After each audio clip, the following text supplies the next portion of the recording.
ಪ್ರಧಾನಮಂತ್ರಿ ಯಾರಾಗಬೇಕು ಅಂತ ನಿಮ್ಮ ಅಭಿಪ್ರಾಯ? ನಮ್ಮ ಪ್ರಕಾರ ಮೋದಿನೇ ಮೇಡಮ್.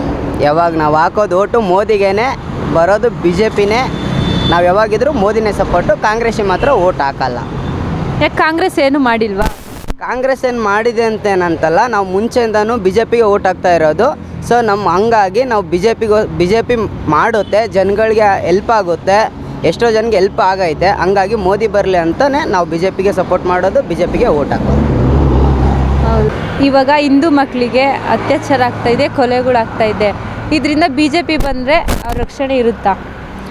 ಇಲ್ಲ ಮೇಡಮ್, ನನ್ನ ಪ್ರಕಾರ ಏನಪ್ಪ ಅಂದರೆ ಬಿ ಜೆ ಪಿ ಬಂದರೆ ರಕ್ಷಣೆ ಇರುತ್ತೆ. ಏನಕ್ಕೆ ಅಂತಂದರೆ ಇವಾಗ ಬಿ ಜೆ ಪಿ ಬಂದರೆ ಎಷ್ಟೋ ಹೆಣ್ಮಕ್ಳಿಗೇ ಒಂಥರ ಆ ಥರ ರೇಪ್ ಆಗೋದು, ಇಲ್ಲ ಮತ್ತು ಬೇರೆ ಇನ್ನೊಂದು ಥರ ರ್ಯಾಗಿಂಗ್ ಮಾಡೋದು, ಆ ಥರ ಏನಾದರೂ ಆದರೆ ಬಿ ಜೆ ಪಿ ಸರ್ಕಾರ ಬಂದರೆ ಸ್ವಲ್ಪ ಹೆಲ್ಪ್ ಆಗುತ್ತೆ ಅಂತ ನನ್ನ ಅಭಿಪ್ರಾಯ.